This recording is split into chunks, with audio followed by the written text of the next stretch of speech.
leading on from these ridiculous, where do you go from that? Right? So I was told this stuff and I come out, and I'm just this little kid from Govan in Glasgow, which is a real dodgy area. And I didn't go to university, I left school at 18, but suddenly I found out that if you do these things that you're told by Alistair Crowley, by Wilson, by all these people we read and all these people we've been consuming, but we don't do it, if you actually do what they say, things happen. Things occur exactly as it's described, and we can all do it. So I decided to put this to use in the comic book that I was doing, this thing called The Invisibles. And the idea was to kind of get all this down on paper and somehow look at it, not to accept it as reality, to accept it as purely this is part of human experience. It's a part of human experience that has been described to us for thousands and thousands of years, but for the last 200 has been hidden and made occult for some reason that I don't understand. It seems to have to do with the Industrial Revolution and corporate culture. So these things happen. Magic works.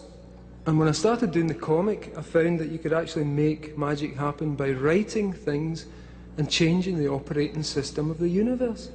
It works, and I'm here to tell you to try it when you go home tonight, because it fucking works. And what happens if we all do it? Everyone in this room decides to take control of reality. I'm talking about reality. I'm talking about quantum physics. I'm talking about taking control of things from the quantum level up, from the molecular level up, and it works. This magic works. So I'll tell you something you can do while I'm here. One of the best techniques and one of the easiest techniques to prove that this thing works is to practice sigil magic. The technique is simple. Have a desire tonight. Go home and do this. Don't listen to this shit. Don't listen to my bullshit and go home and think, yeah, we are the fucking counterculture. Do it! Do it, and we will change the world. Right? Because I did it. I didn't trust those guys. I didn't trust Wilson. I didn't trust those people who told me we could do this stuff. And I'm here to tell you it works. And you can do it. We can all do it.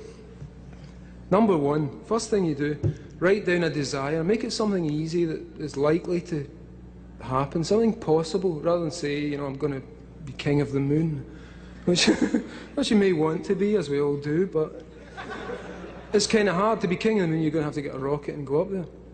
So pick something easy. If you want to sigilise for a lottery win, make sure you buy a ticket, or else it won't work. So these are the conditions within the material universe that we live in. What I think is we're actually dealing with is some, as I say, some kind of operating system that can be hacked using words. And words seem to be the binding agent for this thing, whatever it is. So I wrote this comic book, and as I wrote it, it became true. Things I would make the characters do became true. The main character was, I gave him a bald head and a leather jacket because I thought people would like me when they read the comic.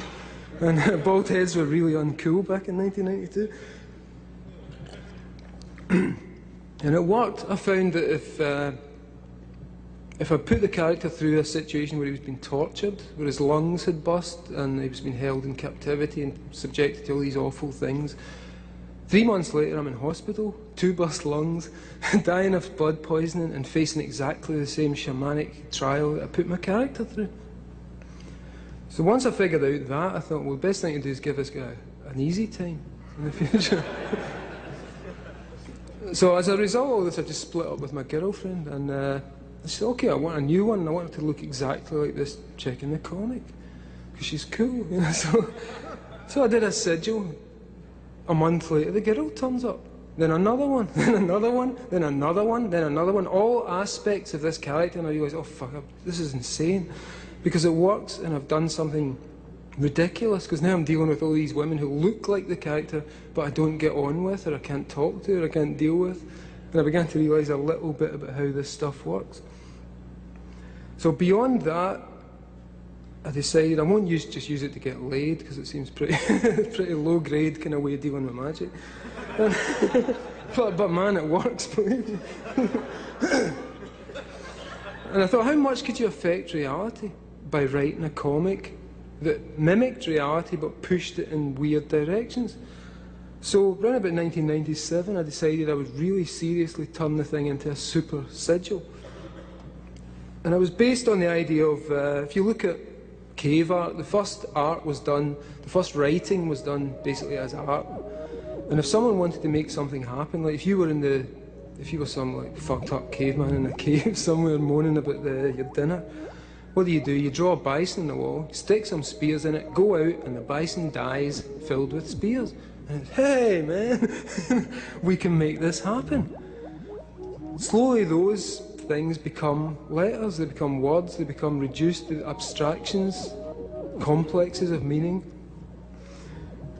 And you can take that basic idea, and as we've seen, people like Austin Osman Spare, the magician from the early part of the century, or Crowley, or the Chaos magicians from the 80s, who were a big inspiration on me, they used this stuff.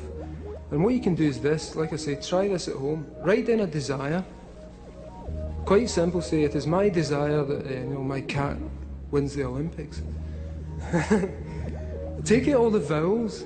Right? Write this down, for fuck's sake, and do it. Don't just listen, do it, right? Take out the vowels, and you'll be left with a string of consonants. Take out the repeated consonants, and you'll be left with a string of consonants that have no repeats in it, whatever, X, Y, A, D, whatever. Turn that thing into a little image. Take the D, draw a big D, then you've got a T, draw a T under it, and keep reducing it down until it looks magical.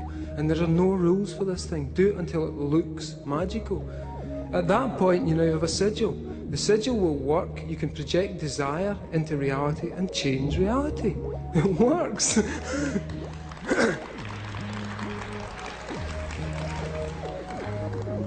Those must be the people who've done it. So please, write this down, go home and do it and check it, verify the results, because scientific procedure, I was reading this thing in New Scientist this week, and they said the difference between bad science and good science is that scientific procedure has 3 criteria. And the criteria are that you can verify results, you can talk to other people who've done the thing and make sure, that it works out. You can duplicate results, and also some other thing I've forgotten. But yeah, 2 things is fucking good, isn't it? 2 things. This is verifiable. People have been telling us about this for thousands of years. The Tibetans have been telling us about this. The Mesopotamians have been telling us about this.